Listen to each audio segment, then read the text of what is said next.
Good evening. Welcome to the Pullman City Council meeting for this Tuesday, October the 12th. Nice to have you here. And Dee, would you please call roll? Mayor Johnson. Here. Councilmember Chapman. Here. Councilmember McCall. Here. Councilmember Parks. Here. Councilmember Records. Here. Councilmember Sorensen. Councilmember Weller. Present. Councilmember Wright. Here. Al Sorensen notified us that he could not be here tonight. Do I hear a motion to excuse? So moved. Second. Moved and seconded. All those in favor signify by saying aye. Aye. Any opposed? Under announcements tonight, just wanted to remind the public that a couple of years ago, actually in 2018, this city council approved and a resolution to have Indigenous Peoples Day, and so we did declare that, and that's what it was yesterday. Just wanted to remind you that we are the land of the Nez Perce, and our city council recognized that in 2018 and made that resolution. Other announcements tonight: WSU School of Music presents its 36th annual vocal extravaganza this Friday, October 15th, 7:30 p.m. at Bryan Hall. You can also join online at YouTube, WSU Pullman Music, and there's free admission. Join the Palouse Discovery Science Center for a Family Science Night this Thursday, October 14th, 6 to 8 p.m., and there's free admission. Also, you can join the 18th Annual Palouse Basin Water Summit on Thursday, October 21st from 6 to 8 p.m., and that'll be on Zoom. More information can be found at PalouseBasinWaterSummit.org. Our own Kara Haley, who's our city engineer, is the MC for that. They have some really good topics, and they have some good speakers as well. One, Amy Vickers, is the keynote speaker. She'll be talking about Hello Future Water Savings from Conservation and Efficiency, Goodbye Water Waste and Supply Shortages. There'll also be an update for the state of the basin from Corey Woodley, Alternative Water Supply Study from Dr. Robin Nimmer. Those all take place on Zoom, again Thursday, October 21st. As far as other announcements are concerned, this happens to be the month of October, Domestic Violence Action Month. And we did issue a proclamation, whereas domestic violence violates an individual's dignity, security, and humanity, and is a crime, and sweeping effects on our community, safety, and health. And whereas survivors should have help to find the compassion and healing they deserve, and perpetrators of violence should be held accountable for their actions. And whereas all residents of Pullman should feel safe and at peace in their homes. And whereas our youth deserve information and education on healthy relationship, boundaries, and consent. And whereas Alternatives to Violence of the Palouse is committed to ending violence in our community through prevention, education, and has been providing services to those affected by violence for over 40 years. And whereas a coalition of organizations exists to directly confront domestic violence, including law enforcement officers, victims' associates, and their advocates, prosecutors, healthcare providers, faith leaders, and concerned Pullman residents. And so, whereas the City of Pullman is an important partner with ATVP vision to create a community that is safe and equitable and free from oppressions that lead to domestic violence.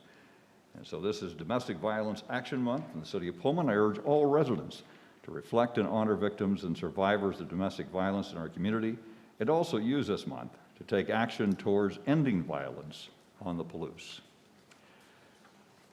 From the mayor's announcements, we now go to a presentation on Community Action Center and the Community Relief Fund. And we have Jeff Guyette, who is the Executive Director of the Community Action Center. Jeff? Greetings. Thank you, Mr. Mayor, and thank you, council members. It's really interesting that the leadoff is domestic violence awareness, because actually the Community Relief Fund we partner with ATVP to use some of those funds to shelter folks when they are not able to put folks in the shelter. So pleased to see the tie-in there tonight and be able to share that. Before I talk specifically about the Community Relief Fund, I just want to share a little bit about Community Action Center in case you aren't aware. We do provide services throughout Whitman County for folks who are experiencing both food and housing insecurity. So on the food side, we do have a food bank here in Pullman, as well as taking a mobile farm stand out into the community for areas where there's a little bit of need for fresh produce and good food out in rural sites where there is food insecurity there. And then we also have gardens, commercial kitchen that we also rescue food at, as well as renting that kitchen out for folks who are starting out their business in the community. So, we have that on the food side, as well as on the housing side. We do everything from housing homeless folks who are experiencing homelessness all the way through to home ownership, although that program has fallen way behind with our housing costs. We do still have a few lots available in Rosalia that we hope to put together a project where we can do some affordable housing for folks who are just starting out in the community. So on the low end of, or the neediest end of the spectrum, folks who are experiencing homelessness, it happens for a number of reasons. Folks might lose jobs, be at the end of their resources. We've actually helped folks who've come to Pullman and to help family or to drive family here and then ended up not having resources to get home.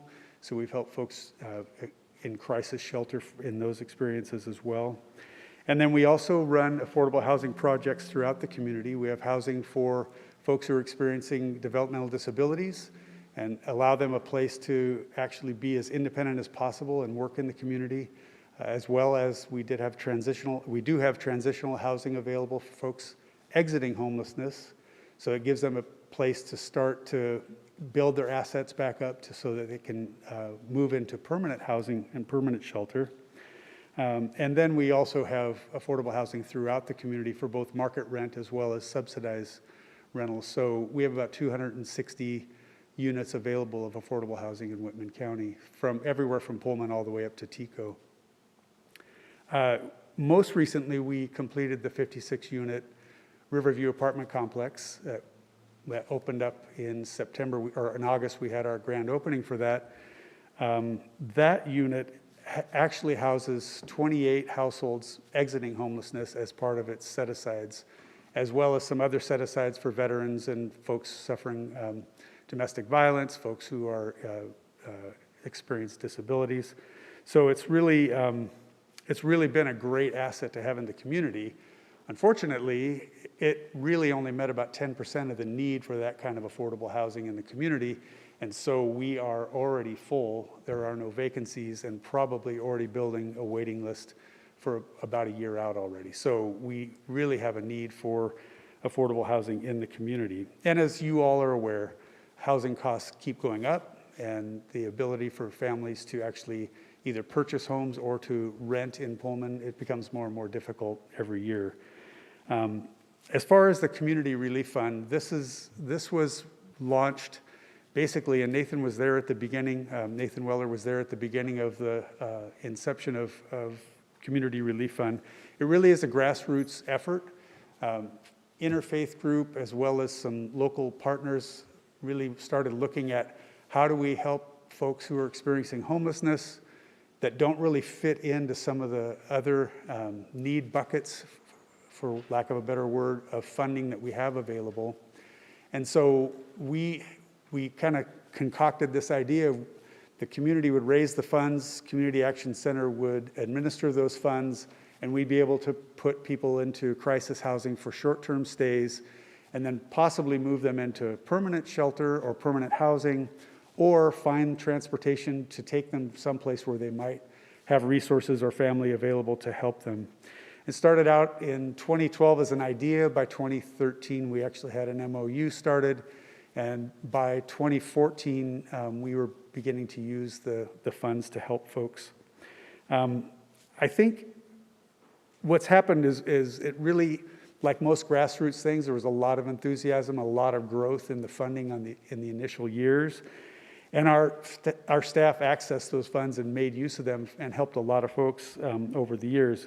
As you can see from, and I'm sorry, I sent out earlier today, yesterday, I sent Mr. Urban some inaccurate numbers, but they were pretty close to what we have on this sheet. I did a deep dive and kind of looked at the data to see what our actual fundraising looked like and then what our actual use of funds was. And if you look at that smaller chart on your sheet, basically that's showing how many households or individuals we helped. And and then the dollar amounts applied, and then kind of what the average per touch would be. And as you can see, it went way up in the first couple of years, and then it's kind of tapered off. And in the last couple of years, it's really been neglected. And we do have a few folks who every year send $1,000 to support the fund, but our churches and some of our other interfaith partners and other partners have kind of lost the love for the program, for lack of a better word. So what that forces us to do is we end up using document recording fee funds, which we try to earmark those specifically for rental assistance, eviction prevention, and some of the longer term kind of housing needs that we see in our community, rather than trying to use that on crisis housing. But because we don't have this community relief fund available, we kind of shifted that. And so now some of those funds are actually being depleted at a pretty alarming rate. So every year we kind of have to look at what kind of dollar limits do we have to put on use, and what funds do we draw from to do that. The good news is this year we have, in terms of rental assistance, we have a lot of funding available because of the lifting of the rental moratorium.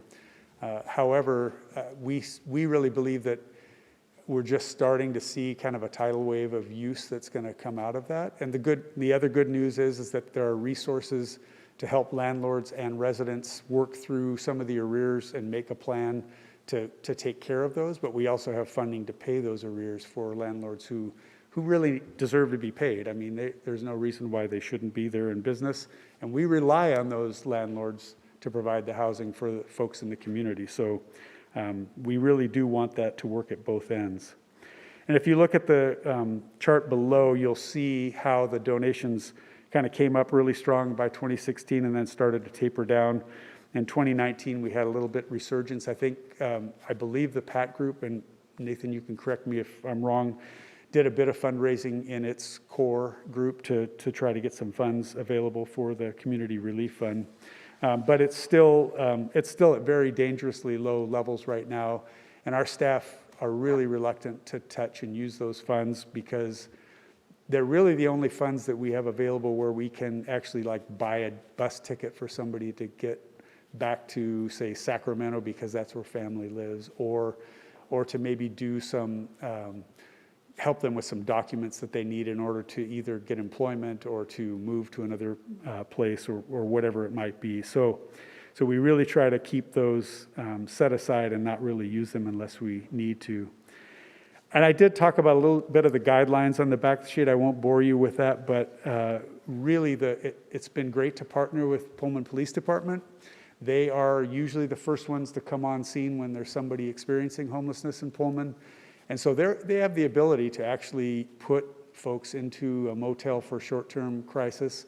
And the agreement is that they do that, instructing the individuals or household to make contact with Community Action Center, or the police department contacts us directly so that we can then do an assessment and try to work through kind of what the longer term plan might be once the crisis shelter days are over. So that's been really helpful. I was actually pleased to sit next to you, the commander and the chief today at the Chamber of Commerce luncheon, and we chatted a little bit about that and how there's really been a drop-off. I think there's been less visible homelessness in Pullman, but I think as we hit winter months, it's going to be really critical that as those arise, that we have the tools available to put folks into a crisis shelter and not have them on the street. I do know that there was at least one individual who was homeless in Pullman over the summer months, probably about the hottest part of summer, basically sleeping down on Main Street in that general area. And I think there was outreach to see if we could connect with resources, and kind of a reluctance to do that, which happens sometimes. But in most cases, and the police are really good at this, when they make contact, it is as a service and as a resource provider to the individuals, and that's worked really well for us. I believe that, especially as we see the moratoria for rent assistance kind of going away, and actually the process for providing rental assistance from the funding that we have is not going to be like, walk in the door and we'll write a check and off you go. It's complicated, and so there'll be some time lag, and I think we're going to start seeing some homelessness more visible on the streets in Pullman, and we need to be ready for that. As far as the future of the Community Relief Fund, like I said, it's the most flexible, easiest for us to do a number of different things with an agreement with the Pat group and with the police department. And our partners, ATVP will sometimes refer folks to us that they can't house in their shelter. And we'll do it the other direction. If we encounter somebody who's a victim of domestic violence, we'll actually make a referral over to their shelter and see if they can get housed. And sometimes we'll partner together and we'll put that individual in a motel as a short-term stay until they can get room in the shelter. I think that the community this is a community issue, it's not a community action center issue. I believe that the community can rally around this and make a difference. I also believe that along with homelessness and the Community Relief Fund, our housing issues in general is a community issue that we really need to be aware of and start taking action towards solving. I really would like to see the city put together some kind of an affordable housing committee or some kind of fair and affordable housing similar to what Moscow has, so that we can kind of get ahead of some of the issues that are going to continue to grow as housing costs continue to increase, both for rents and for purchase.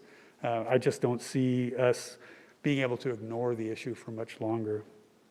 We would love to have the city's participation in the Community Relief Fund if possible, but I'm not here to ask for a dollar amount. I'm here just to put the need before you and answer any questions that you might have about the Community Relief Fund and homelessness in Pullman.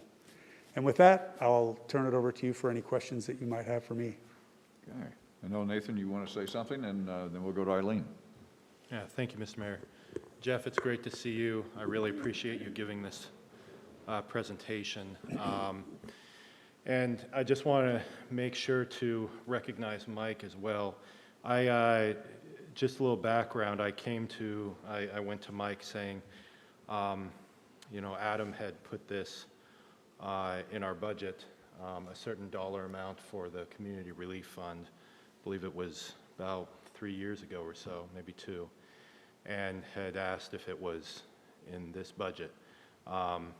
Mike did some digging, didn't see it, and so that's why Jeff is here today.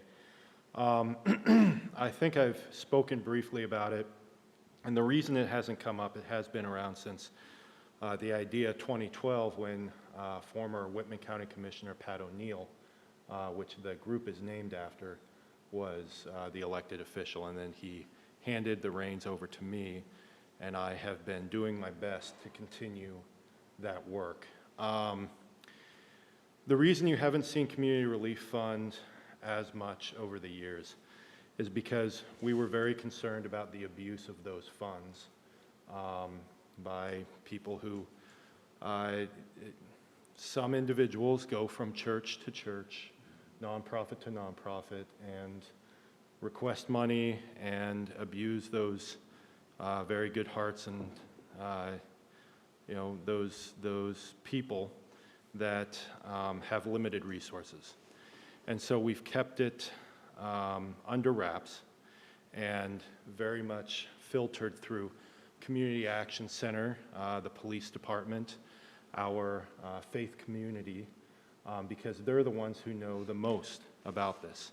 I am no expert. All I do is try to assist where I can.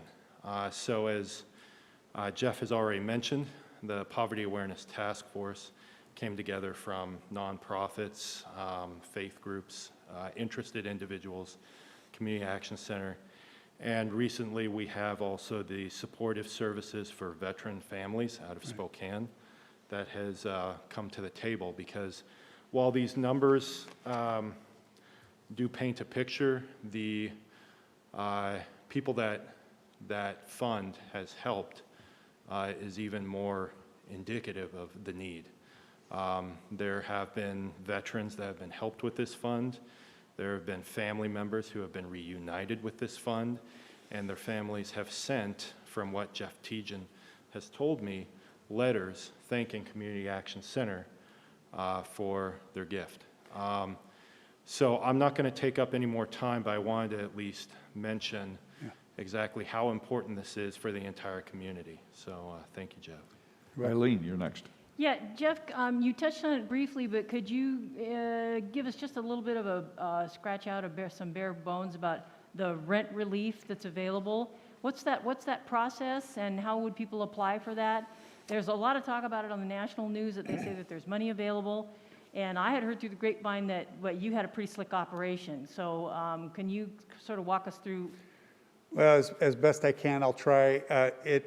It is rent assistance that's available to folks who are at 80% or less of median income here locally. So there is an income eligibility bit to it, and that's probably the biggest guideline that we have. Other than that, as far as payment of rents, we make that payment directly to landlords. It doesn't go to the resident. It goes to the landlord for that arrearage to take care of it. And if we can, we try to work out a repayment plan with the individual if for some reason they're not eligible for the rent assistance because of income eligibility.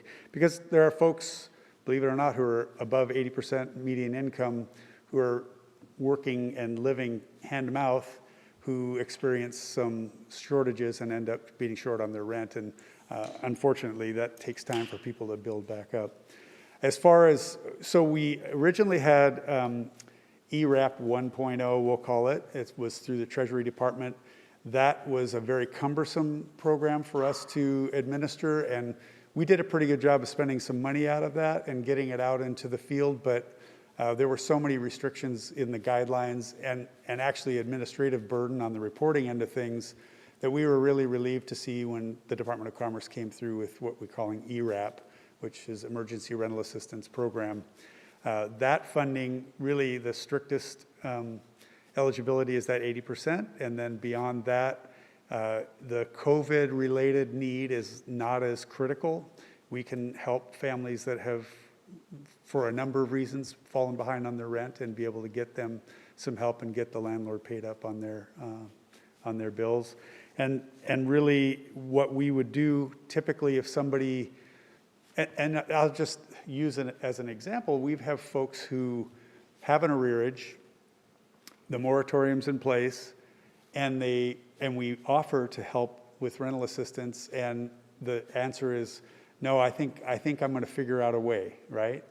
Or no, I'm going to wait for whatever reason, and we have the resource available. What's happening now is we can get an interview process. We can sit with the individual on the phone, kind of get all the details and find out what their arrearage is, verify that with the landlord, and be able to issue a purchase order and get a check out, usually within about 30 days. So wow. We can go better than that if the stars align and the dates work out. But we've been pretty quick about getting that funding back out the door because we know landlords have been waiting, and we know that nobody wants that kind of debt to show up on their credit report and have those issues in their personal finances. So we're working hard to get it out the door. Unfortunately, there is, for some reason, some reluctance, and I will say, I don't want to stereotype, but it does seem that in the rural towns, the smaller towns, there's more of a reluctance to take the service and to receive those funds. So we're going to try to work on our messaging and try to get the word out into the wider community that this is a resource to help, and it's not going to cause any harm or damage to anybody's reputation or credit score. So I don't know if that answered your question. Yes, great, thanks. Okay, yeah. Great. Since you have mentioned rental assistance, you've also, and Community Action Center has done a wonderful job on the utility help. Right. And since the council is going to be discussing that tonight, about shutoffs and all that, would you please state again how you can help with utilities in terms of water, electricity, sewage, the rest of the bills that come in from utilities? I can, and actually their funding is coming in from so many different areas that I don't know that I can get them all straight for you tonight, but I will say this, that both between CARES Act funding, utility funding, as well as federal LIHEAP dollars, there are carve-outs for water bill assistance and other utility assistance beyond energy, beyond heat or power, that pretty much can cover any household. If there's an arrearage, we can probably cover it.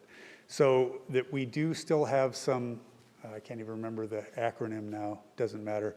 We have some CDBG money that we call it CV2 that came in and was actually allocated per town and city in Whitman County. Those dollars are still available. Pullman really has not, we have not seen a lot of use here. So if you have arrearages on your books, we can certainly try to help with that. And if you want to do anything out with your water bills that explains how they can get a hold of us to get that assistance, we certainly are willing to help to do that. And I know we've been putting out the notices on our water bills that we can do that, and council's been informed, all of us have been informed of how much money's in the arrears right now. Right. And most cities are going to that stage right now. Okay, we've had it, we've done this, we have this money available from you and from others. You ought to use it. And, Yep.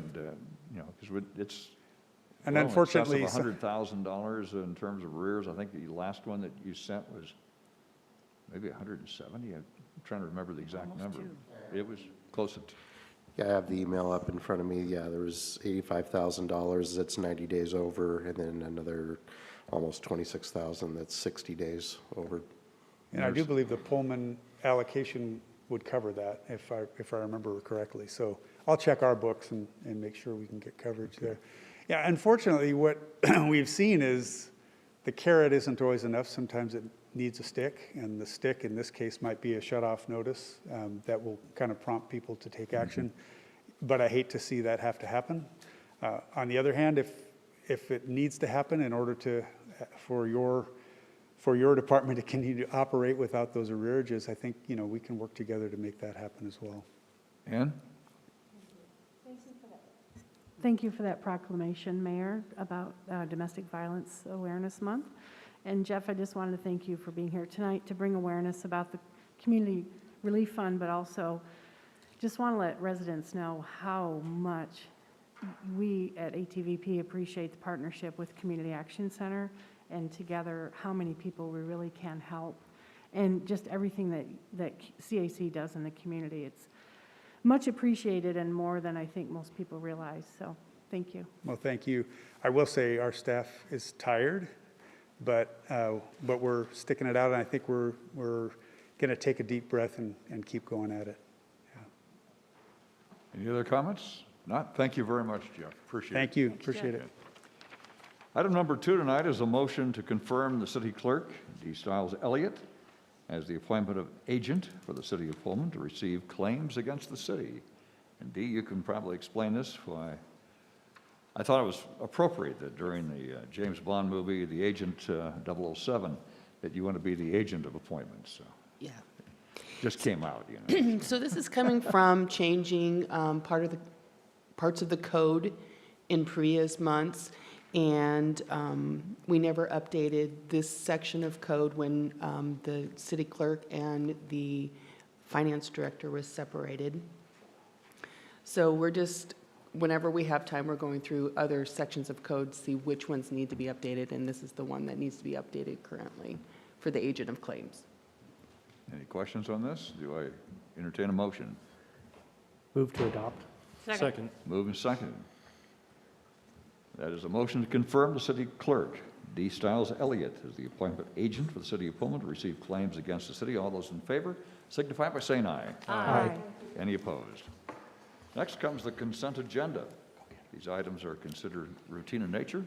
Do I hear a motion to read by title only? So moved. Second. Moved and seconded. All those in favor signify by saying aye. Aye. Any opposed? With that, our city attorney, Laura McAloon. Thank you, Mayor. Your consent agenda consists of a motion to dispense with the reading of the minutes of the regular meeting of September 26, 2021, and approve them as submitted. A motion to approve disbursements for accounts payable checks numbered 104501 through 104570, totaling $450,851.17. A motion to approve disbursements for accounts payable checks numbered 104571 through 104579, electronic transfers 31, 32, 769, and 746 through 750, payroll direct deposits numbered 71444 through 71768, totaling $935,132.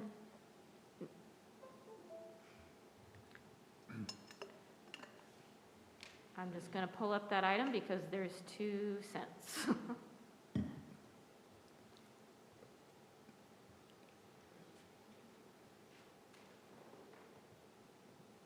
Do you need the hard copy? I have it, Okay. but it's not totaled in here.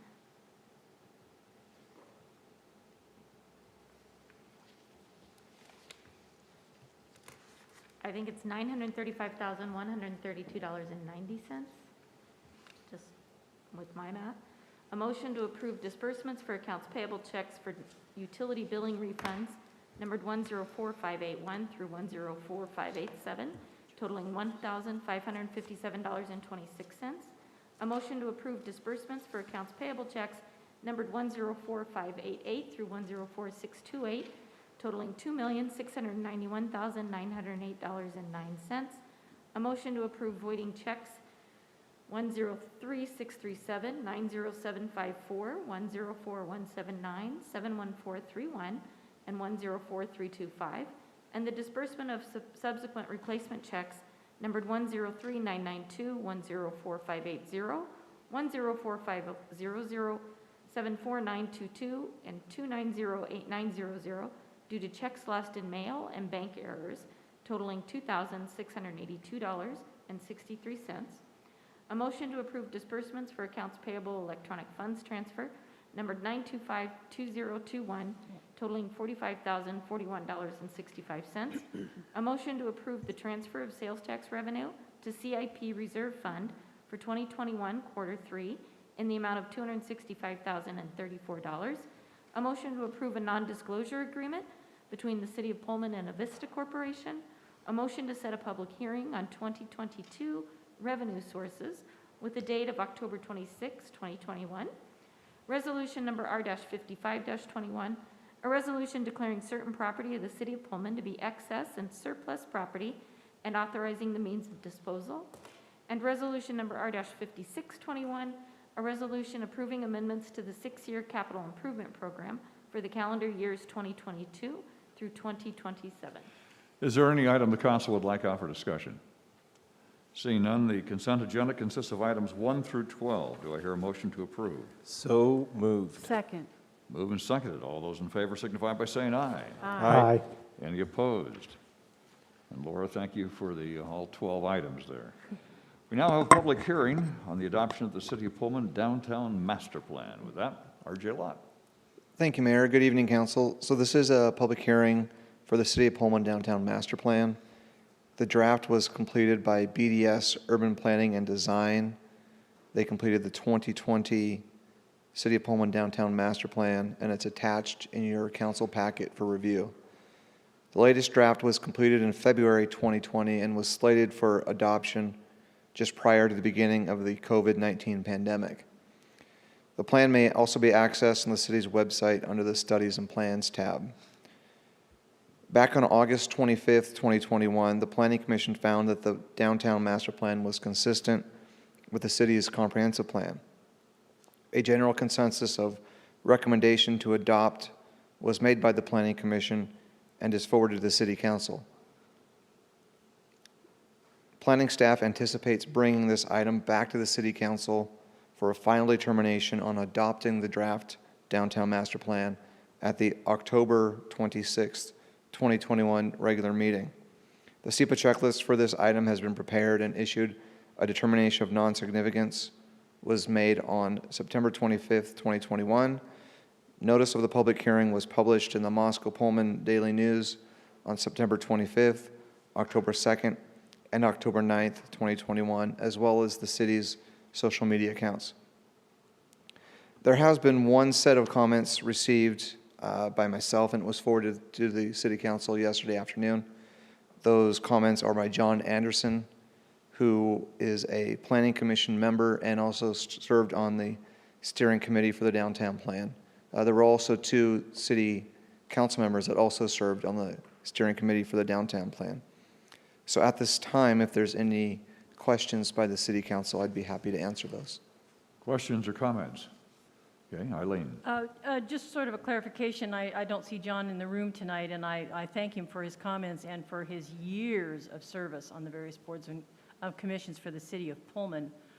If I understand some of John's concerns, I'm recalling what Kevin Gard has told us about the plan as we were going to move forward, that it would be in phases, and that each phase would be subject to review and scrutiny by council and staff. So this isn't a template. It's a plan, it's not a template. And I realize that's kind of semantic, wording there. But so I just want to assure, Mr. Anderson and others who think that this is written in stone, because if I understand it, it's not.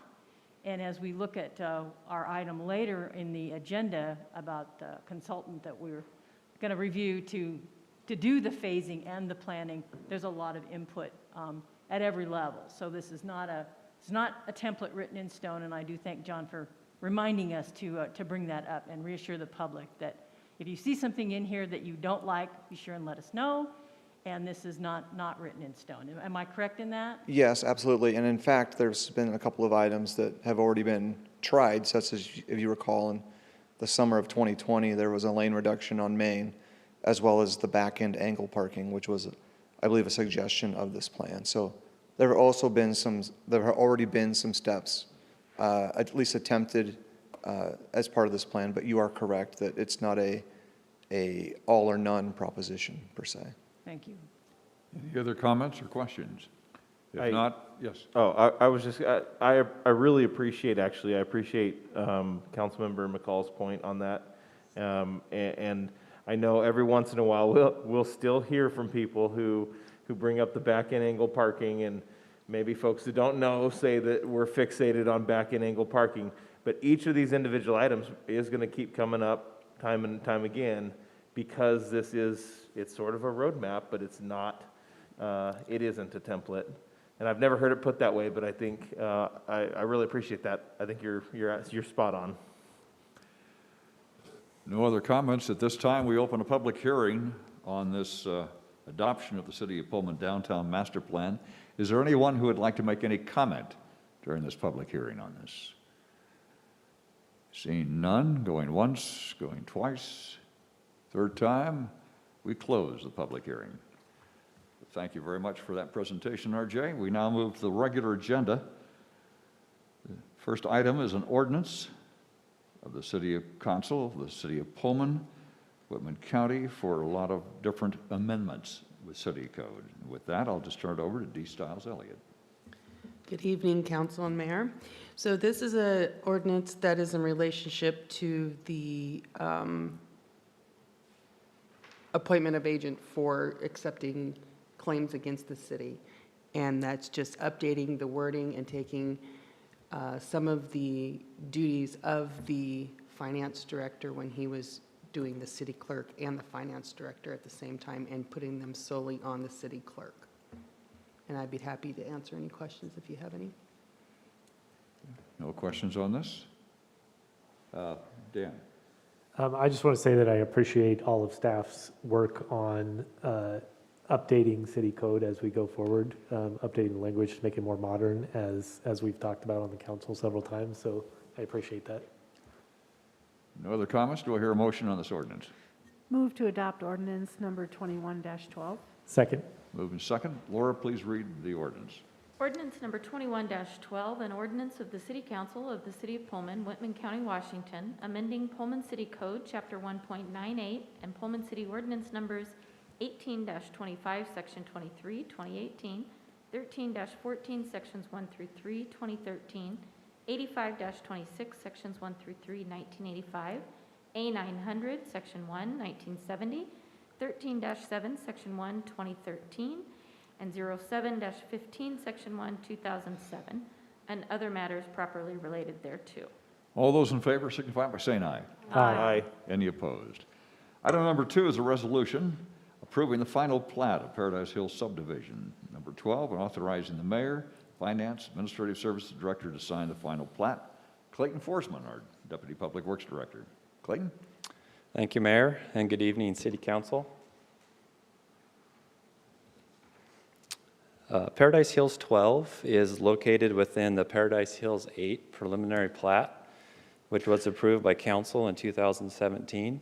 On the screen before you, you will see the location of that preliminary plat. It's in the northwest corner of Pullman, end of Terraview, west of Pullman High School.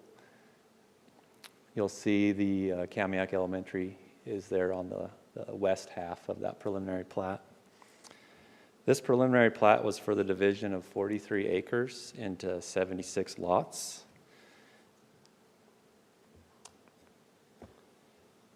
The developer has chosen to final plat this property in phases. As shown on the screen, you can see here that there have been 4 different phases completed so far. In blue, you have Paradise Hills 8 final plat, which was Kamiak School. In red, Paradise Hills 9, which was the first section of Canyon View. That was final platted in 2019. In green, Paradise Hills 10 connected Canyon View to the other portion of Canyon View, the previous dead end there. That was final platted in 2020. And then in yellow, Paradise Hills 11 was final platted also in 2020. That's Kamiak Court, and at the end of that, the Kamiak Court cottages. You see Paradise Hills 12 there labeled, and that is for the division of 7.24 acres into 19 lots, and it also includes Overlook Drive. So Overlook Drive would connect Terraview to Canyon View. To guarantee construction of improvements for Paradise Hills 12 and to warrant the maintenance of improvements, the developer has been made aware of the security that will be required, and a letter of direction has been executed and is attached in your packet for reference. Also, all applicable conditions from the preliminary plat are being satisfied with this plat and the construction-related improvements. Since this subdivision was vested in 2017 at the time of the preliminary plat, the developer falls under the previous design standards and therefore has 3 years to complete sidewalks. Staff discussed this requirement with the developer and asked if they would be willing to shorten that timeline to 1 or 2 years. Ultimately, the developer was not willing to shorten the time frame, but did want to communicate that based on lot sales and building activities so far, sidewalks are being completed at about a 2-year pace, and the hope is that that trend will continue with this phase. The developer is fully aware that any future subdivisions will fall under the 1-year requirement for sidewalks, given that this is essentially the last phase. Staff recommend council by motion approve the final plat for Paradise Hills 12, and I would be glad to take any questions. Okay, Nathan. Thank you, Mr. Mayor. Clayton, especially with Jeff's presentation, I don't know how this goes. Are there discussions that we have with these developers regarding the city of Pullman's interest in low-cost options, lower-cost options as far as in these new developments? Specifically, not that I could speak of as far as a specific conversation. Okay. Is there any way moving forward we can start to have conversations regarding this? Perhaps at the preliminary plat would be a good time to do that. I'm not sure.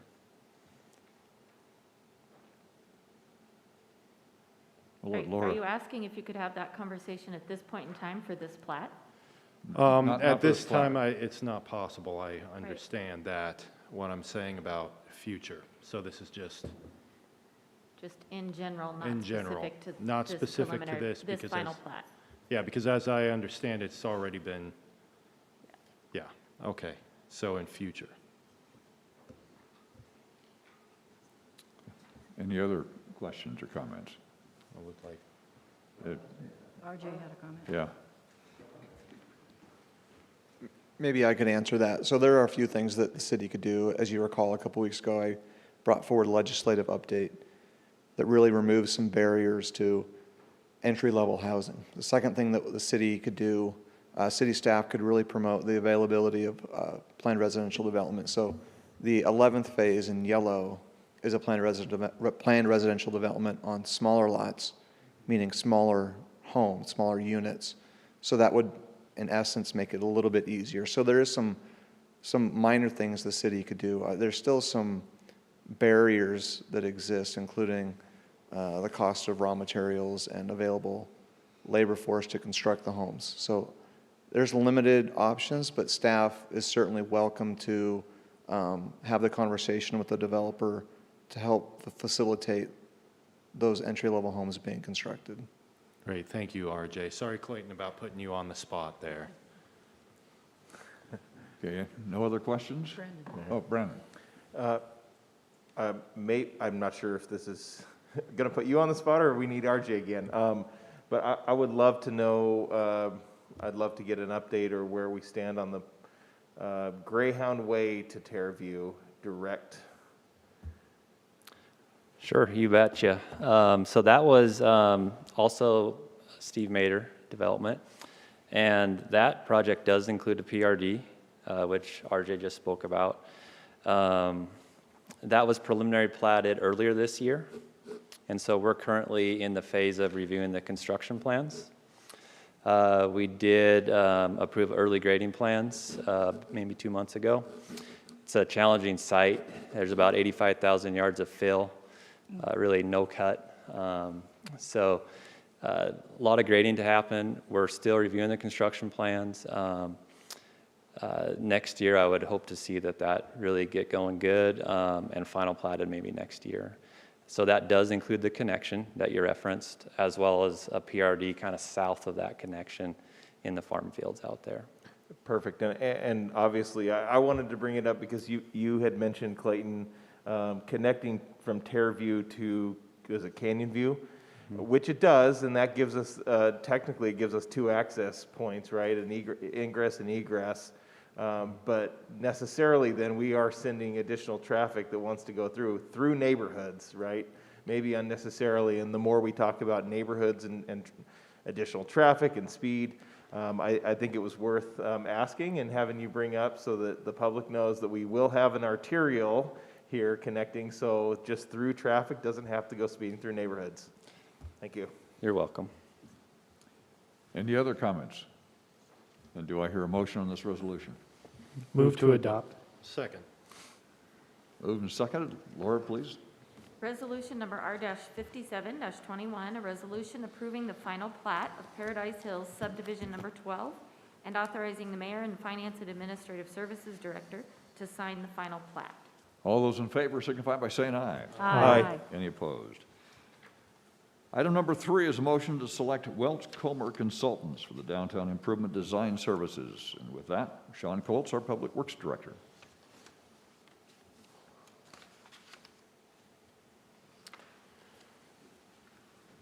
Good evening, Mayor and Council. I'd like to start tonight by talking about the goal of this phase of the downtown improvements, and that is essentially to select a consultant for the downtown improvements design services. So it fits within a larger picture. To provide a little bit of background on that larger picture, City Council approved issuance of a request for proposals, or an RFP, at the August 24th, 2021 meeting. Those proposals were due from consultants on September 17th at 4 p.m. I'll jump forward a little bit here. We received 4 proposals, and each of those proposals have been included in your council packet. And those 4 proposals were then presented to a consultant analysis group. And that consultant analysis group met to review the proposals on September 20th and September 22nd. The analysis group consisted of council members Sorensen and Wright, City Administrator Mike Urban, City Engineer Kara Haley, City Administrative Specialist Haley Clementson, and myself. The consultant analysis group ranked the proposals according to the following criteria. And essentially, the reason that we do this is that the state of Washington requires that we select professional engineering and architectural consultants based on qualifications. So we can't do that based on a bid process, essentially. So our criteria were understanding of the project, an important one for us, the firm and the principal qualifications, and then we put a lot of weight on this project manager qualifications because essentially the project manager will be leading the delivery of the project, and it's important for that individual to have a strong understanding of the project. Secondly, here, that support personnel qualifications, those folks that are going to be doing a lot of the work, we put a lot of weight on that as well. Recent similar project manager experience and recent similar firm experience. So taking these criteria and applying them to the 4 proposals that we received, the analysis group forwarded a recommendation of the Welch-Colmer consultant team. And I'd like to take a little bit of time here to generate some discussion around that recommendation, and I'm hoping that I can convince Councilmember Wright to kick that off. Sure, why not?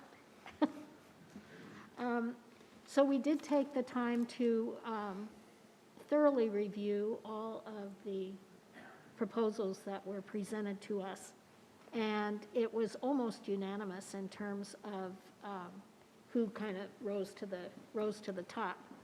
And probably the biggest factor with Welch-Colmer would have been their familiarity with the BDS plan. And while if you have read any of the proposals, it appeared as though initially that they were focusing on doing a lot of the same outreach that was done preliminarily with BDS.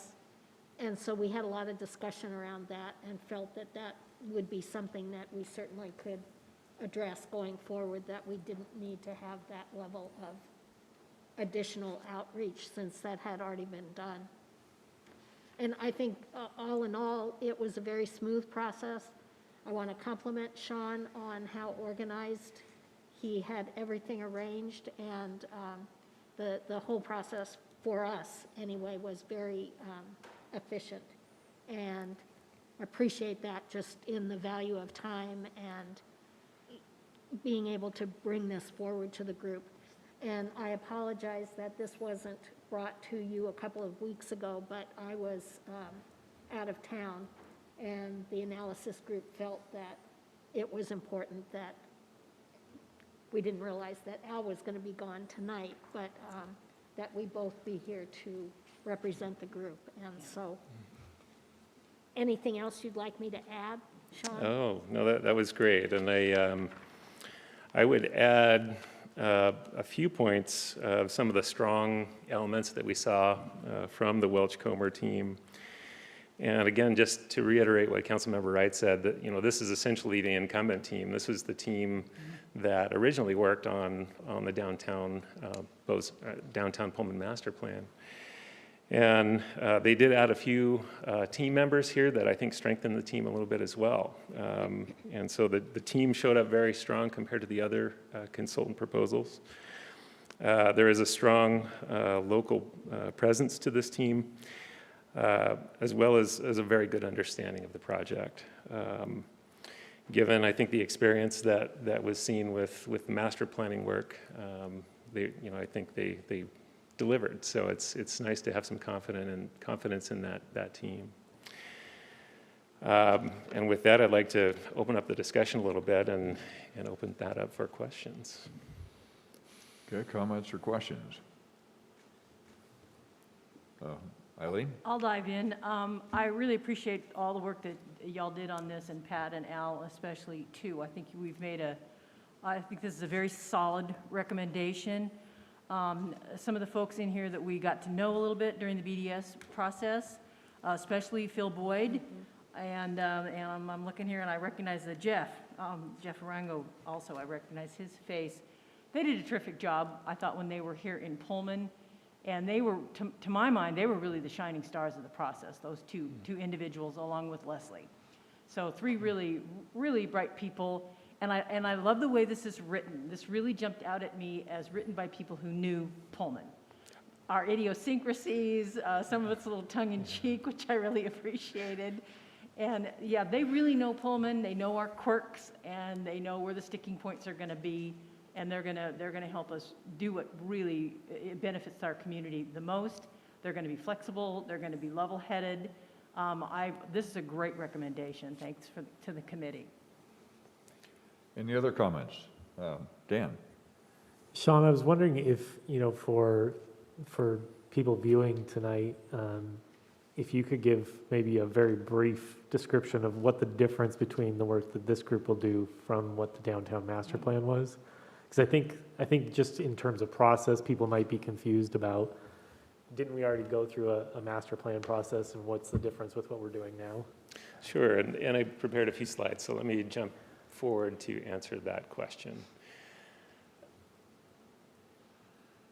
So essentially, the downtown master plan creates this 30,000-foot elevation vision for what the downtown could be. And when you generate a vision like that, you're not really working down at the ground level to understand, hey, this water main or this little detail, this street light that's sitting in this location may impact, what that vision is. Or we may need to collect some traffic data or bike and pedestrian data to really dig into the details to be able to implement that. So we're trying to take this 30,000-foot elevation vision and bring that down to the 500-foot elevation level as the next step.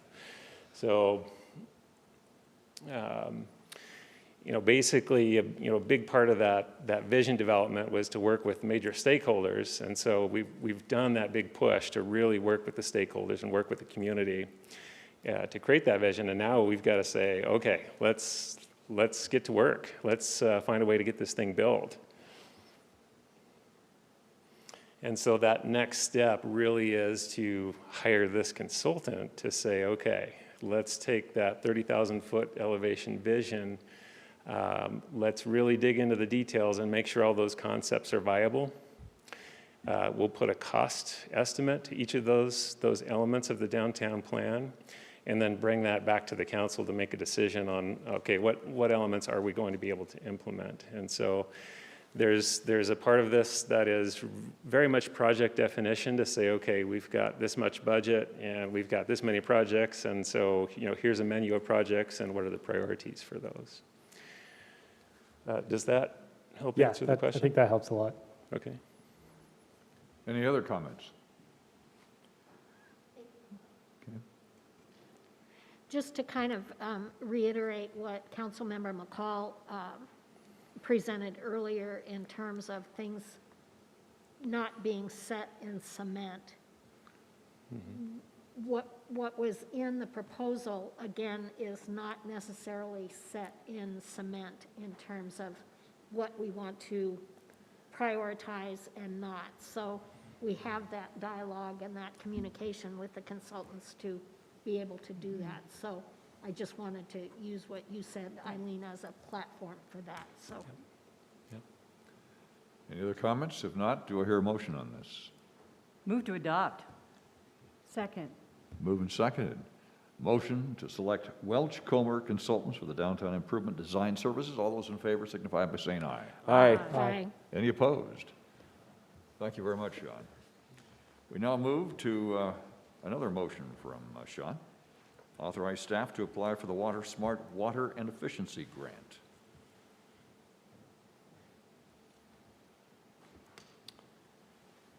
Bear with me a moment. The computer seems to be frozen.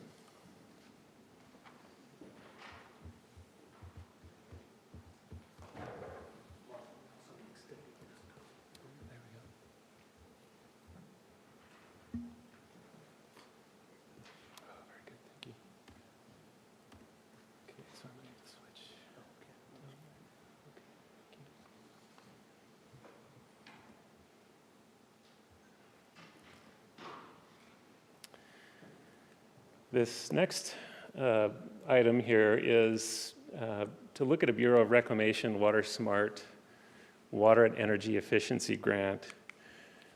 And essentially, we'd like to use this grant to help build our automated or advanced metering infrastructure capital project. And this is a capital project that was recently approved in the CIP. It's scheduled out in the 22 to 27 CIP. Essentially, we've got it scheduled over 5 years with an allocation of about $325,000 to $382,000 in each year. And effectively, what that would do, if we're successful in getting this grant, is would allow us to install more of these data transmitters, essentially, that we would connect to our water meters and allow us to automate our water meter reading. So there are a lot of benefits to that I won't go into detail here, but essentially that's what we're trying to do with this grant. The total anticipated project cost is about $3.4 million total over multiple years, and so we're looking at a multi-year installation for this work. The cost savings that I wanted to point out in that number, we've got a potential partnership here with Avista, and essentially Avista already automatically reads their power meters, and we could use that data collection network for our water meters as well. So that savings is also represented in that total cost number.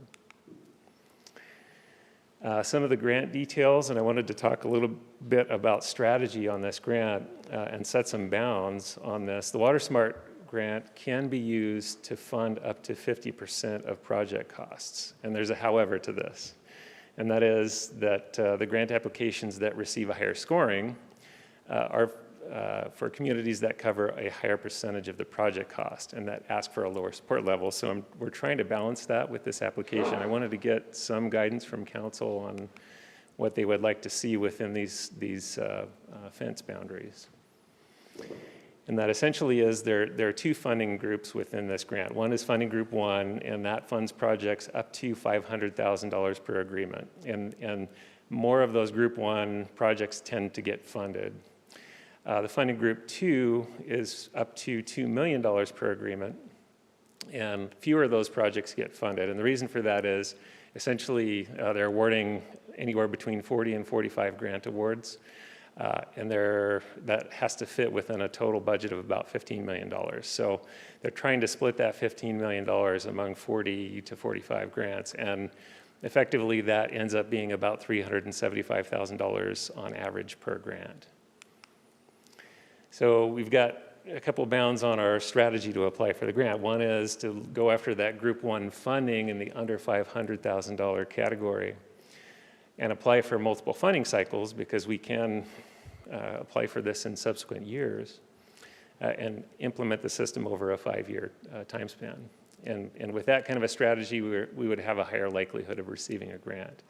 Or we can swing for the fences and go for one big grant request. And that would be request as much as 50% of the total project cost up to $1.7 million, which would be essentially that 50% match. And then perform the project by the end of 2024. So the motion request you have before you tonight is to provide direction to city staff on the grant strategy, and then direct staff to return to the council meeting on October 26th with a final application.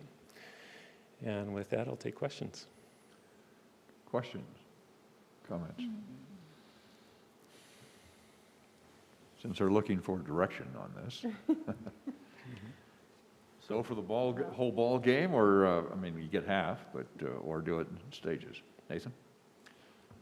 Thank you, Mr. Mayor. I would say, Sean, playing it safe.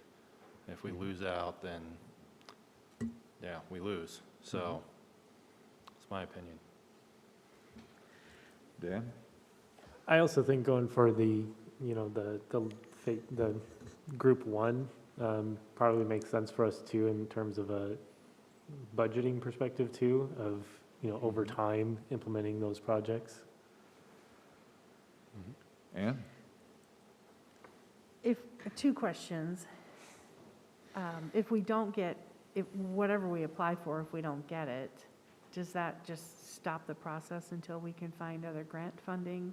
And is there other grant funding available to help augment the cost along with this?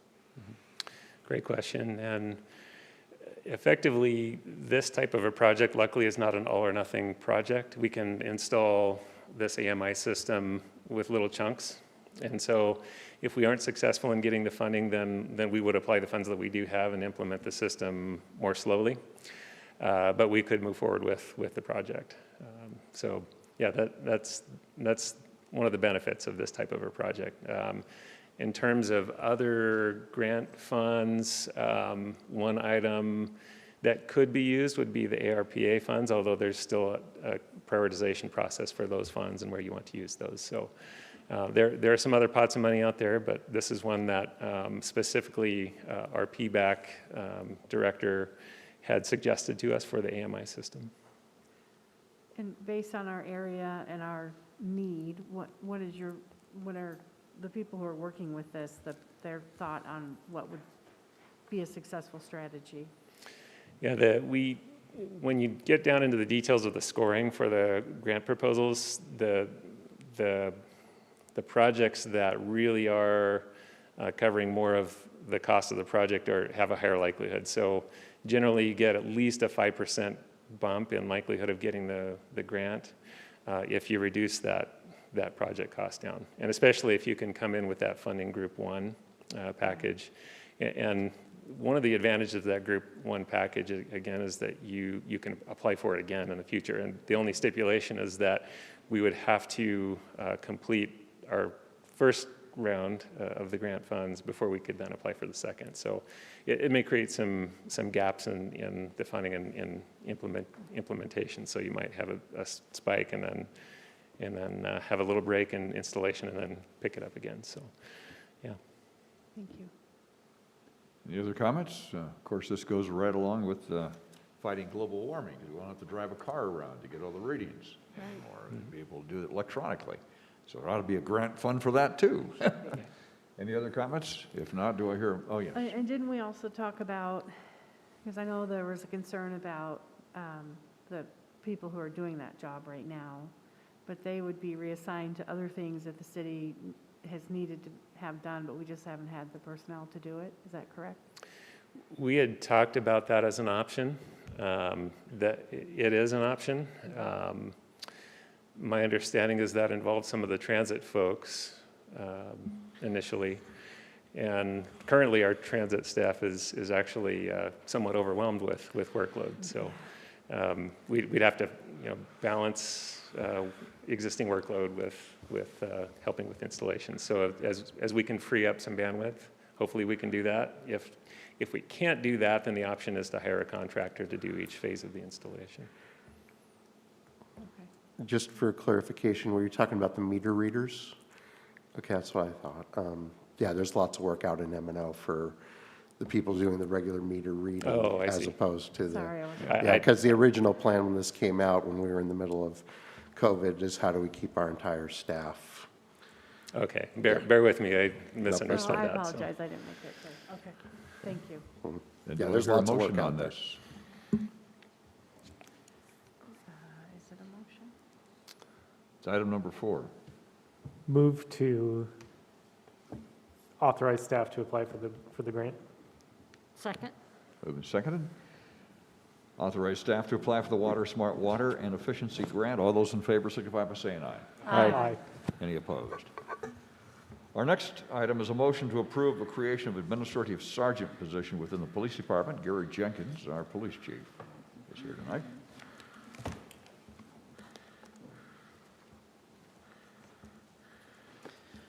Thank you, Mayor. Good evening, Council. In January of 2019, Council approved transition of a police officer position to a second commander position. The purpose was to distribute administrative workload amongst command staff and to reduce administrative tasks of patrol sergeants so they could spend more time supervising and mentoring their staff. That second commander position was never filled due to prioritizing police officer vacancies and COVID-19 related delays in filling vacancies. There's still a need to distribute administrative work amongst command staff and reduce administrative tasks of patrol sergeants.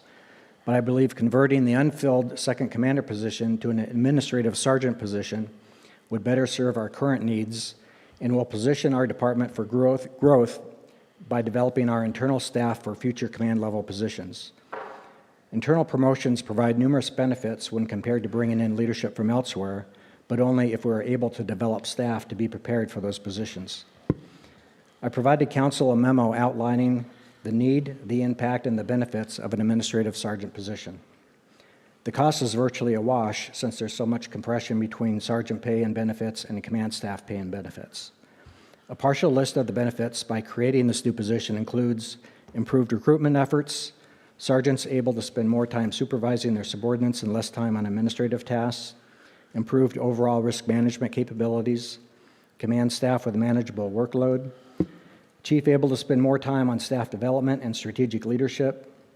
New organizational structure will position the department for future growth and improved development of management staff to be future leaders of Pullman PD. Staff recommends that council approve the creation of an administrative sergeant position in the police department. I'd be happy to answer any questions. Questions or comments? Seeing none, then do I hear a motion to approve this creation? Move to adopt. Second. Move and second. The motion to approve the creation of administrative sergeant position within the police department. All those in favor signify by saying aye. Aye. Any opposed? Item number 6 tonight is a motion to authorize the city administrator to proceed with adding and to begin the process of filling the position of communications coordinator as per city council goals. And with that, Mike Urban. Thank you, Mayor, and good evening, council. Well, before you tonight is one of the priority goals. As long as we've already talked about downtown, I feel like I can talk about one of the other goals for a little bit. And ever since our meeting that one Saturday where this was brought to my attention, I started working with our staff, particularly the HR manager and the administrative specialists, to start going out and determining what other municipalities around the state are doing for communications. So they did a lot of research on different job descriptions, not only there, but as well as up at WSU, since that was our local example, to aggregate what a job description would look like. And that was really important to the process to get our arms around that first, because we wanted to be able to send that out to our third-party salary analysis group to see where this thing should land for what we're looking at for a jumping off point. Because I want to be able to bring the first look at not only the job description, but a budget to be able to afford this through the next period. Based on the timeline of this, it's optimistic, I think, that we can get somebody on by December 1st if they're leaving another job, but certainly we wanted to budget for that in this year as well as 2022. But we also took a kind of a responsible approach, seeing that somebody brand new is coming into a brand new position and how this is eventually going to look once they get a little farther down the road. So there is room to, we're not throwing a really high budget at this, but we're trying to throw a responsible budget at it so we can get the position onboarded, learned, and by the time this budget comes back in front of you, it'll be a more learned position with some reasonable expectations from the person that's taking it over, basically saying, now that I'm here, this is what, in my professional opinion, I bring to the council as far as further purchases and those types of items. One of the other items I'd marked on this is the budget sources, the general fund. I think as the 2022 goes on, we'll be looking at that workload of how much the coordinator is working in the general fund versus some of the utilities. There might be some offset where we can do some journal entries to transfer some utility dollars to cover some of the costs that are directly related to that. But for right now, the proposal is to just fund this out of the general fund and see what happens next. So anything else I want to touch on in the memo? So yeah, just really going back through the job description, keeping it open enough where they can perform within their duties, but not so specific that we're excluding other duties was a very important task that the HR manager took on, and really looking at some of the other municipalities and how that was done. I worked really hand in hand with the finance director to put in those salaries and see where some of the training was, and trying to identify some of the professional organizations that they may get involved in. One of the things you'll see in the first year is there's no interfund for this position. It's 1 month. We can go ahead and absorb that in other funds. In year 2, the regular IT, the facilities fund would be the other one that it would normally fall into, but since this position is going to live in the finance admin type area, we're already absorbing those costs in the finance department as well. So I expect to see those split out probably for the 23 and 24 budget, but everything else is just really get somebody in, build a program, expand upon it, really make it great going into the middle part of 2022. Because if we do go forward with this, if council does give this approval, we'll be at budget call by July, and that's just 8 months away from when they would be joining us. So gives them the fast track to start having some input on what that might look like, and getting a better lay of the land and bringing their experience and expertise here with them. So I'm before you tonight to present this. Be happy to take some I'd be happy to take some criticism, but I'd also be happy to take some input, as long as there isn't some major job changes that are coming up in your thoughts. I don't see the need to have to probably go back to our third party and have this reevaluated. I think there's a lot of room to work through this, but as one of your goals by the end of 21 was to hire a communications coordinator, and I present to you my first, and really hopefully I did a good job draft on it. Okay, Brendan. Mike, I think this looks great. I've been asking for this for a long time. I think it would definitely, as a management function, I think it would definitely help the city. And as I read through the duties and responsibilities, as you can imagine, I identify with a lot of those. They are both strategic and tactician-based, and I can imagine any number of areas within the city, different departments. My only question had been, aside from general fund, who might end up helping pay for that in the future if we determine that this individual tends to do more M&O or less something else, right? If they would help in the finance of that, and I think you already answered that. So I'm super excited. Of course, this one individual is not going to be able to magically fix all issues of communication, marketing, public relations, or anything like that. But I think it will definitely help aid staff and the mayor, and yeah, I'm excited about it. Thank you. Any other comments? If not, entertain a motion. Yeah, I would definitely wholeheartedly move to adopt this. Second. Moved and seconded. Motion to authorize the city administrator to proceed with adding to begin the process of filling the position of communications coordinator as per city council goals and priorities. All those in favor signify by saying aye. Aye. Any opposed? Thank you, council. Next comes a discussion item tonight about utility shutoffs, payment plans, and other fees. We sort of had a lead off with Jeff Guyette a little bit earlier about this. So, Mike? Thank you.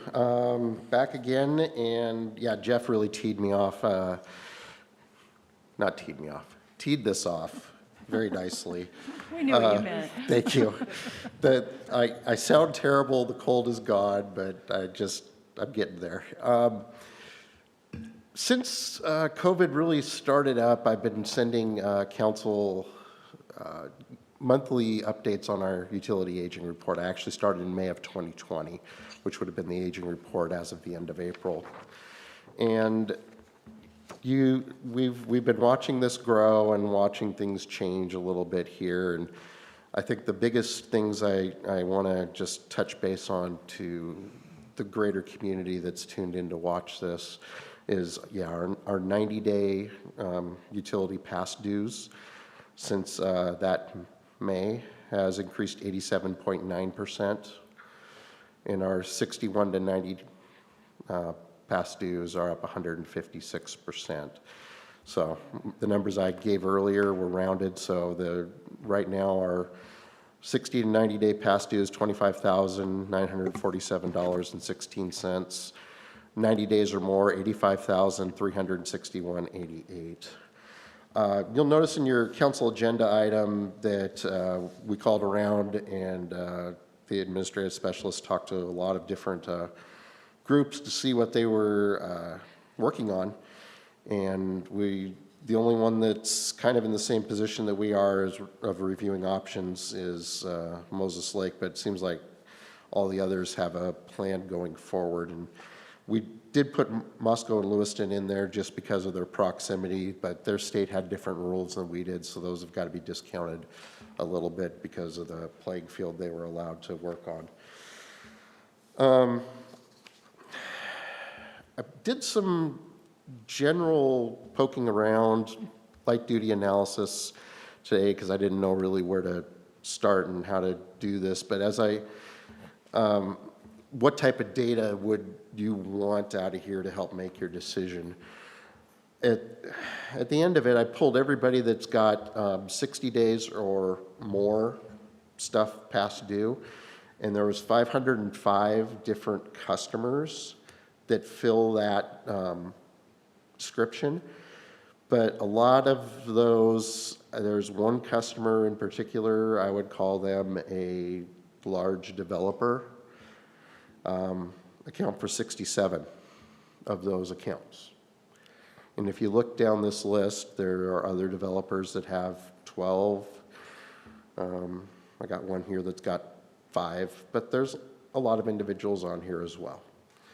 As Jeff mentioned earlier, there's some dollars available, and it sounded like to me that there was less restrictions on these dollars than we've been previously led to believe, or just opening up of these. So again, as the mayor had pointed out, we've been putting this on our utility bills. There's certainly the ability to increase our communications with the community about, hey, time to start up for a payment plan because council has decided this is the future of the utility as far as trying to get our past dues collected, returning to shut off someday, and those types of items.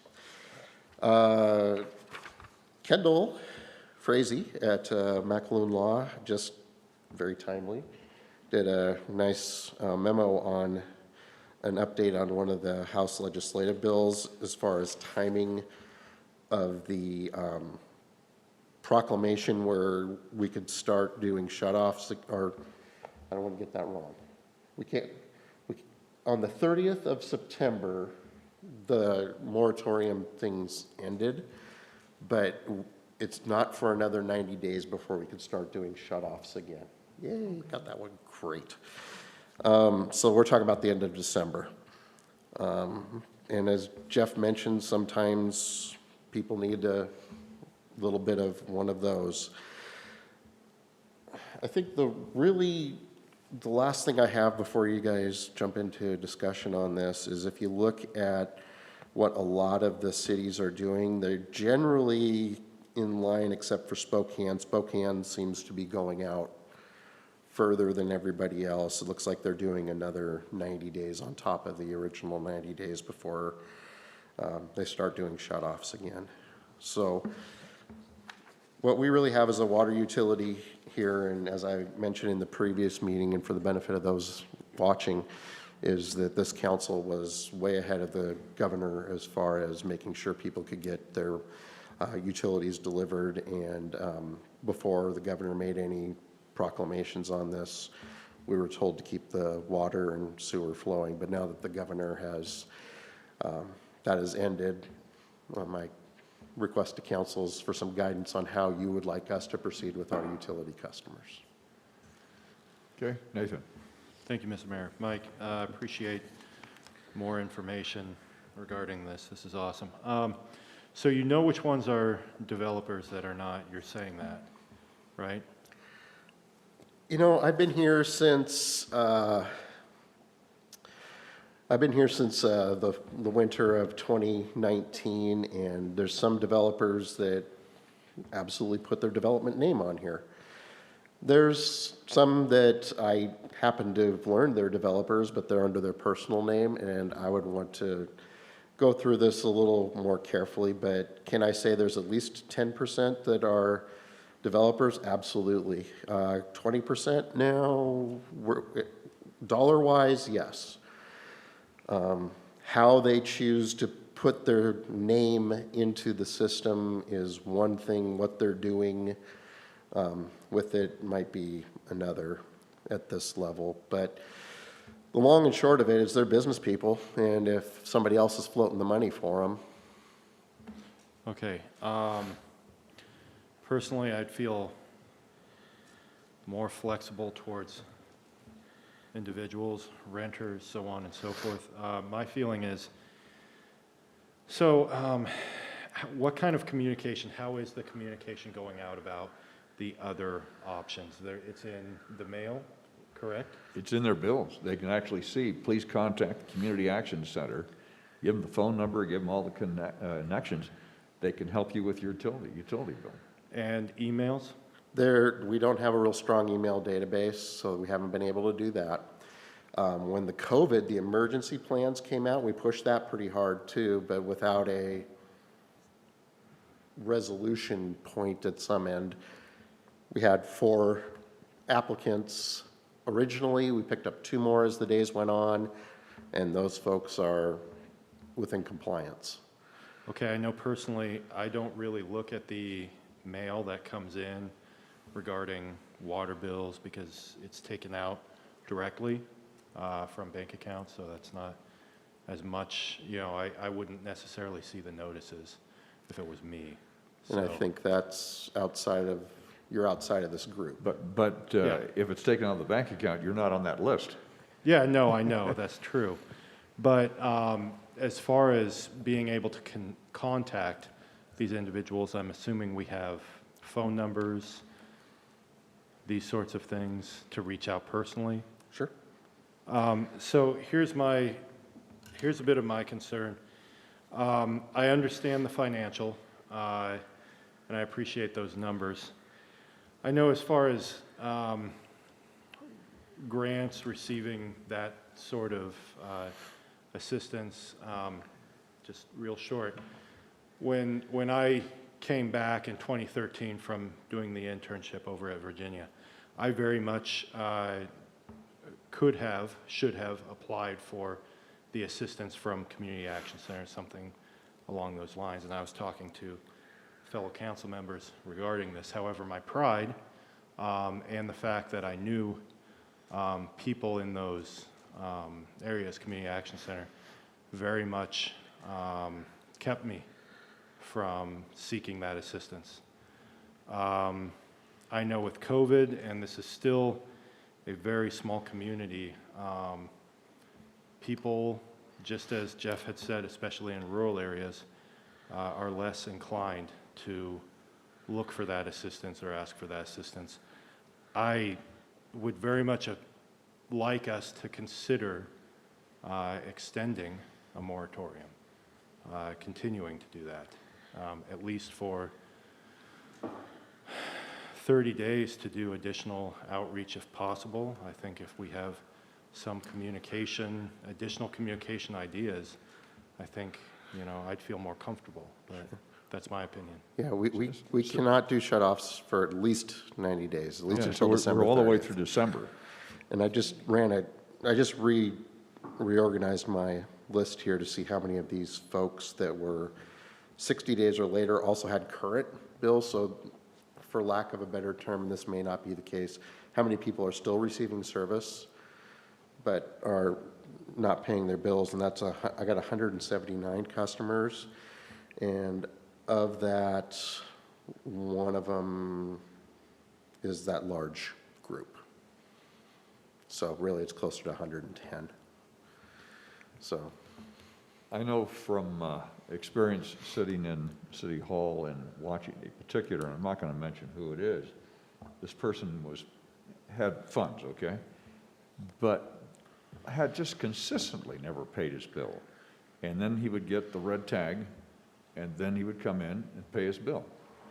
And that, you know, finally we got him on an automatic, you know, withdrawal kind of thing. But that's the way he was motivated. And we have some people here that, you know, they don't have to spend their money. They're going to ride on the city. But Dan, you had a comment. Mike, I'm wondering if you could kind of describe for us the process that, let's say we didn't have a moratorium, what would be the normal process to go through before we get to a shut-off?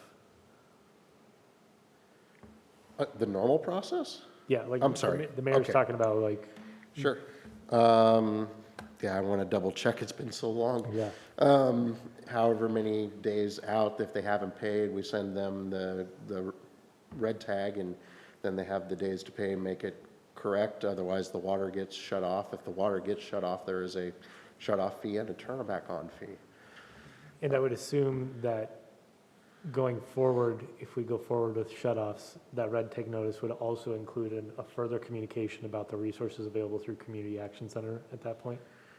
Yeah, and I think it'd be incumbent upon us over the next 90 days, because part of this too is we need to offer a payment plan, Yeah. no less than 6 months. And I see some groups that have offered longer, and we already have a payment plan that council approved.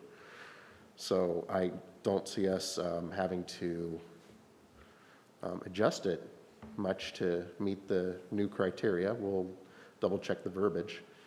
But getting folks, you know, whatever it takes to get them back, that was kind of our attitude when they turned in their deal. It's how long is this going to take?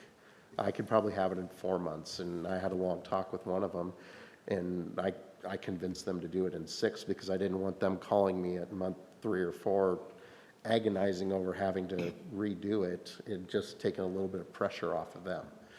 And I think that was accepted in the spirit in which it was given.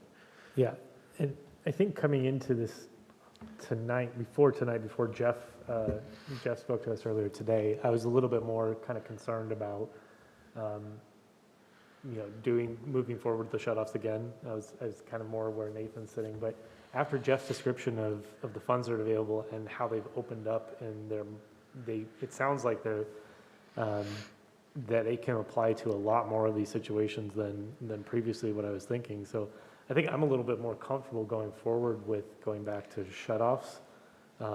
And because I think that we are in somewhat of a situation where we're going to need to go back to that at some point anyways. I don't think there's any way to avoid that in the long term.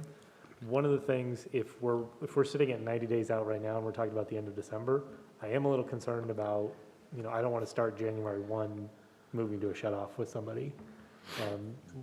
I think that's just a terrible time of year to be doing that. So I think we might want to talk about a little bit of a delay after that, but I don't know about much further than that. More comfortable with February 1st? Yeah. I think a lot of people would be on that, because that would give you enough time to, okay, we have some of our crews that go out and they do the red tag. They could also put a notice on that residence if they're not looking at the mail, or not looking at their bills, or doing some other excuses, so that we've gone through all that stage and just say that the bill isn't paid, or you haven't made contact with Community Action Center. This is what the consequence will be. But right now, there's no consequence. And that needs to be addressed. Eileen? Yes, thank you, Mr. Mayor. I think you've kind of got us there. Now we just need to nail it down, to stiffen the message. If we've been saying the same thing for 4 months, for 5 months, for 6 months, we need to change the message. Change the language and say, this is what's going to happen. And make it sparkling clear. Change the color of the paper. Is it on the same color paper every month? I suspect that it is. As far as an attachment goes, we haven't done one since July. It's verbiage on the bill. Okay, then let's change the verbiage, maybe use an insert, something that's a little more eye-catching to the individual that opens that bill, and make it sparkling clear, like what Dan is indicating, that this will happen, and now here are the resources. If we make that message clearer, that maybe we'll get a few more responses. And I agree with the February 1st changing that for a lot of reasons. For one thing, if you shut off somebody's water in the middle of freezing weather, that's a whole, oh brother, we've all, yeah.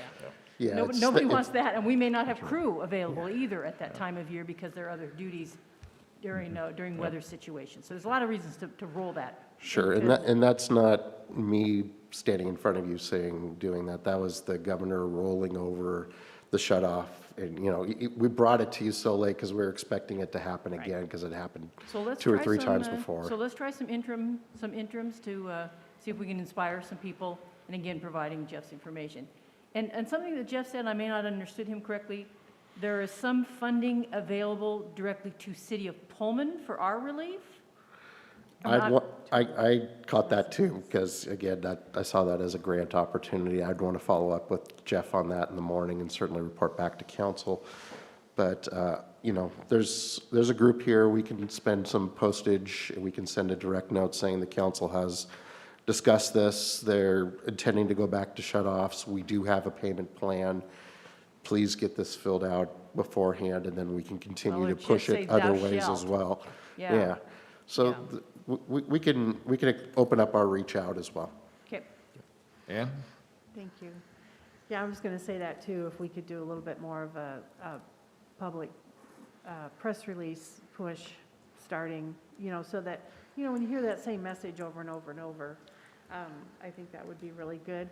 I did see the notice on the bill. I specifically looked for it after our last discussion, and it is on the front of the bill, and it is a spot, but my first thought was, I wonder if we could just highlight it in yellow and make it stand out. I don't know if we have that capability. We don't, it comes to alter our directly bill. from There's a the third-party biller. third-party We'll go biller. into that. Okay, that's what I thought. Because just something like that, or a Yeah. flag or something.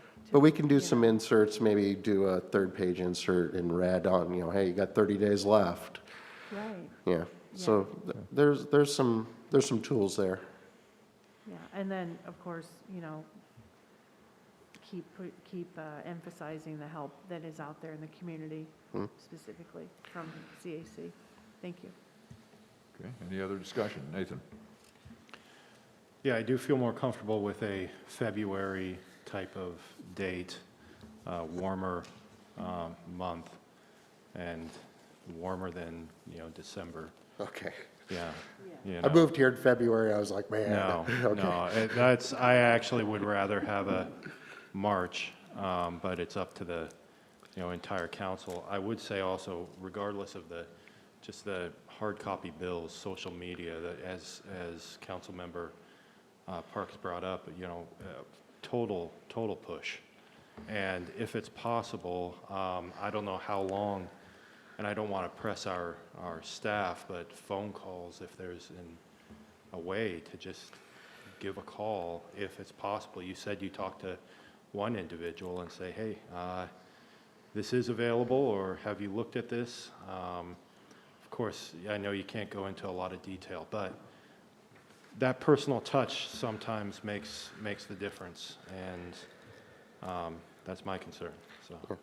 And, you know, just to be clear to council, yeah, there's these accounts I have on my screen that I've been scrolling through, but a vast, big majority of our customers are paying timely. So they've been doing that the whole time through. So there's just about 100 or so, for lack of a better thought, their accounts are still marked as active, and they have stuff in the current 30, 60, 90-day column. So I think those are the ones we'll certainly over-target. And then these ones where there was 60-some projects, those are the developers that, you know, I see 7 or 8 of them. Those will get the phone calls in the first round, but we'll just continue to pepper them all the way through the process to get compliance. And my guess is, since February 1st is the day for shut-offs, that's when we'll see the majority of the applications come through. Okay. That ends that discussion item. We have new business, and Gary has some new business that just came up. I want to make sure the council's aware of this. So, Gary Jenkins, our police chief. Thank you, Mayor. Good evening again, Council. On September 18th, just over 3 weeks ago, the Washington State Department of Commerce announced a grant available to fund the purchase of less than lethal equipment in response to recent legislation prohibiting law enforcement's access to some less than lethal equipment. We'd already purchased 2 compressed air less lethal launchers, which are not considered military weapons under the new legislation, to replace our 40 millimeter impact launchers, which are considered military weapons. After performing an assessment of the compressed air launchers over the past few weeks, we believe they would be an excellent less than lethal option to make available for all of our patrol officers. Consequently, we decided we would like to apply for the grant to fund 8 more launchers so that we will have a total of 10 that we can equip all of our patrol vehicles as well as the SWAT and CART teams. Additionally, the grant also funds lightweight ballistic shields, which are considered less than lethal devices, to provide protection for officers interacting with an armed subject while utilizing de-escalation tactics. The total amount to purchase 8 launchers with cases and 8 lightweight ballistic shields is approximately $29,000.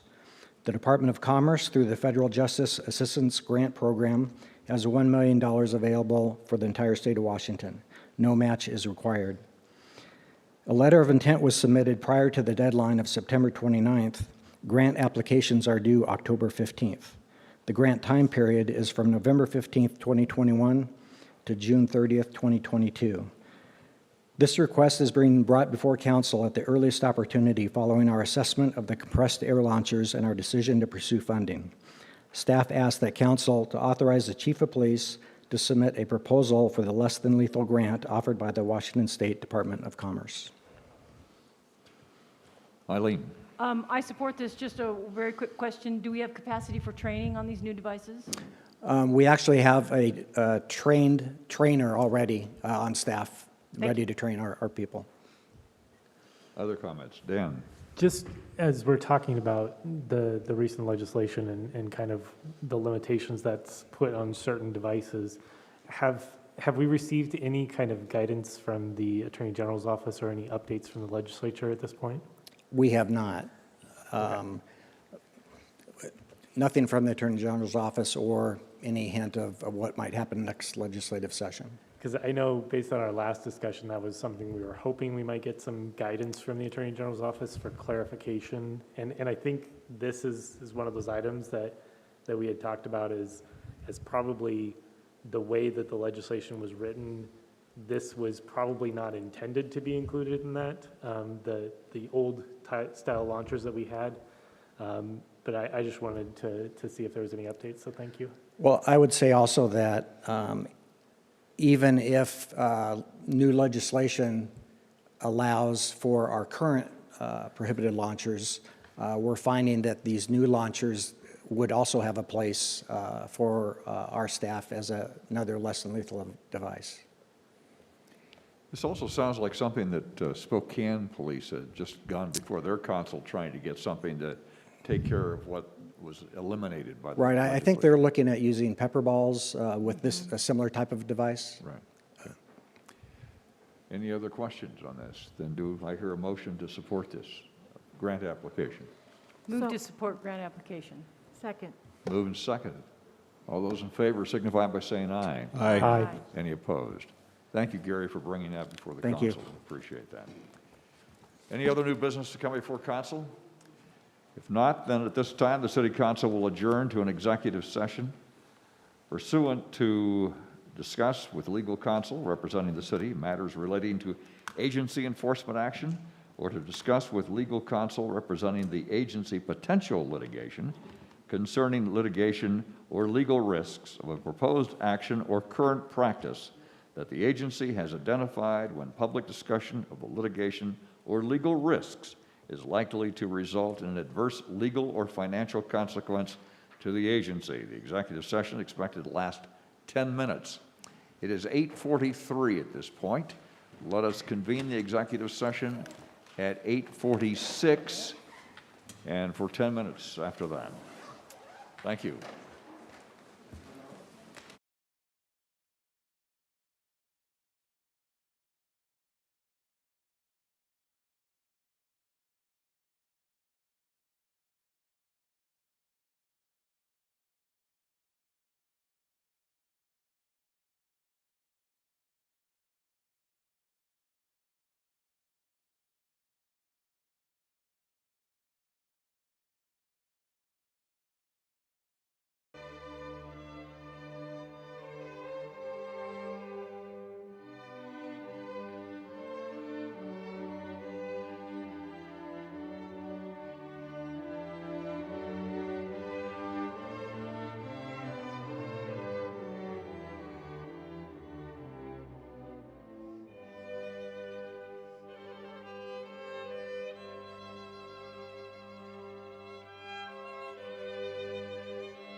Yep, there we go.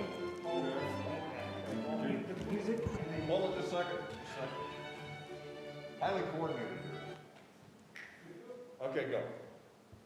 You want to move to adjourn the meeting? Yeah, I move to adjourn the meeting of Pullman City Council. Second? Second. Second. All those in favor signify by saying aye. Aye. Aye. Any opposed? Okay, thank you. Thank you. At 8:56.